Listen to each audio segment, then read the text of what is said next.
y a des gens qui connaissent Dieu par la chair. Ils viennent à l'église parce qu'ils apprécient bien le pasteur, ils apprécient l'atmosphère, ils aiment l'aménagement, ils se sentent bien. Quand il y a un peu de clim comme ça leur va bien. Si c'est la connaissance que tu as de Christ, de Jésus, ta vie sera insatisfaite. Tu auras soif. Tu vas connaître la soif due au problème de la profession. Tu vas connaître la soif due au problème de foyer. Tu vas connaître la soif parce que tu seras dans des conflits chroniques avec tes enfants. En fait, tu vas marcher avec Jésus, mais tu vas voir que les problèmes qui arrivent aux païens t'arrivent aussi. Mais pourtant, tu viens à l'église et puis tu pries. C'est à cause du type d'image que tu as de Dieu, de Jésus là. C'est ça ton problème. Tu as besoin de Christ. Il faut que tu ailles de l'avant. L'eau qui sort du rocher pourvoit aux besoins. Étanche ta soif. Quel que soit le défi, quel que soit le challenge, tu vis dans le surnaturel constant. Tout est une affaire de rocher. C'est la même chose dont je suis en train de parler. Quand il dit, si quelqu'un entend la parole de Dieu et la met en pratique, il est semblable à un homme qui, bâtissant une maison, ta vie est ta maison, a creusé. Il dit, il a creusé. Il dit 2 fois creusé et il a mis sa maison sur le rocher. Il dit, la pluie est venue, les torrents ont coulé, le vent a soufflé, mais la maison là, elle n'est jamais tombée. Pourquoi? Parce que c'est une maison qui était bâtie sur le rocher. Mais qui est le rocher? C'est Christ.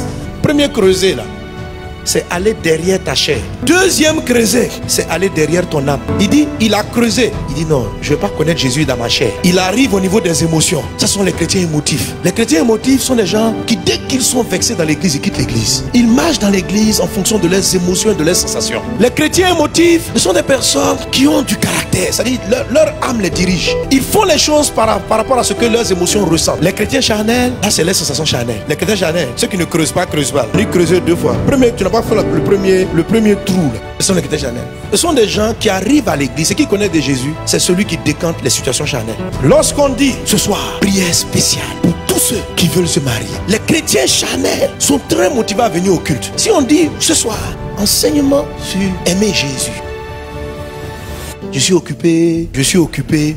C'est-à-dire, ce qui les amène même au culte là, c'est la satisfaction d'un besoin corporel. Mariage, travail, tout ce qui peut nourrir leur corps et ce qui les motive. Alors ce genre de personnes, c'est très difficile. Il faut toujours leur demander pardon, viens à l'église, pardon. Et il faut trouver des thèmes puissants. C'est la raison pour laquelle des pasteurs se sont transformés ainsi. Ils vont te créer des thèmes. 18 lois pour quitter la pauvreté et devenir multimilliardaire. Ces gens de chrétiens, ils sont là à l'affût sur internet cherchant. Il paraît qu'il y a un prophète qui arrive. Quand il tend la main comme ça, tu te maries en même temps. Allons là-bas. Et les gens sont nombreux remplissant les gens de programme. Ces gens ne vont pas rencontrer le Christ. Après que le pasteur ait prié pour eux, ils auront peut-être une guérison. Mais le problème va reprendre demain, après-demain. Tant que tu n'as pas rencontré le rocher, la soif, elle va te frapper en Exode 17. Elle va revenir en aigle, nombre 20. Le même problème, nombre 20. On reprend encore. Donc, vous allez remplir les programmes, mais vous n'aurez pas la solution. Parce que la solution ne se trouve pas dans la personne qui est en train de prier pour toi. Dieu veut que tu ailles plus loin que ta chair. Il faut creuser un peu encore. Il ne faut pas être superficiel. Les gens superficiels ne peuvent pas voir le Christ. Quand tu vas trouver le Christ, Dieu va répondre. Mais si tu viens simplement à l'église et tu vas à des programmes qui répondent à tes besoins corporels, si c'est ça seulement pour lequel tu es motivé d'aller à la maison de Dieu, c'est dommage. Il y a beaucoup de choses que tu vas perdre. Tu risques de rater vraiment ta vie. Le deuxième groupe de chrétiens, c'est ceux qui ont creusé jusqu'à l'âme. Donc ils sont des chrétiens émotifs.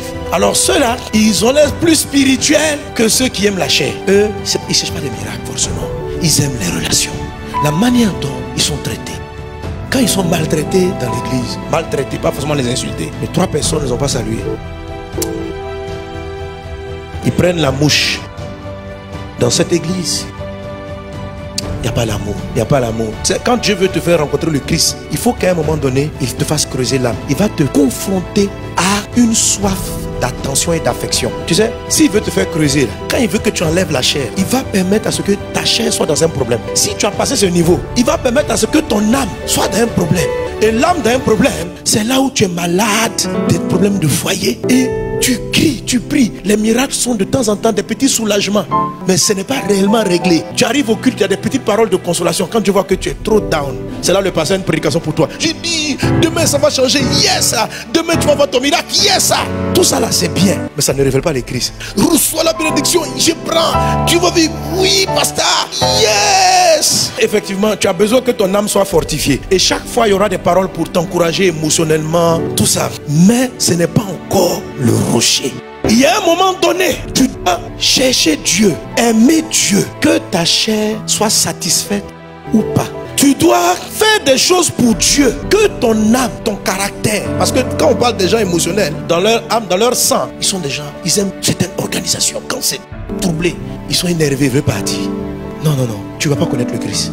Et d'une manière ou d'une autre, des choses vont t'insatisfaire encore. Tu dois rester. Le rocher se trouve sur la base de la parole. Il dit celui qui entend la parole et qui la met en pratique. C'est-à-dire, tu fais ce que Dieu te dit, que tu sentes ou que tu ne sentes pas. En fait, même c'est tes sensations même que Dieu veut tuer. Parce que c'est justement ta chair et ton sang qui t'empêchent de voir le Christ. C'est justement le fait que tu aimes être à l'aise dans ton cœur. Je veux me sentir bien. Là, je pourrais bien adorer. C'est te sentir bien qui est ton ennemi. C'est parce que tu cherches à trop bien te sentir que tu ne te sens pas bien. Il y a un moment donné, tu dois simplement faire confiance en Dieu et ne plus avoir confiance dans tes sensations. Parce qu'au début de la foi chrétienne, quand vous convertissez, c'est comme si Dieu chatouille votre corps. Ça dit, viens.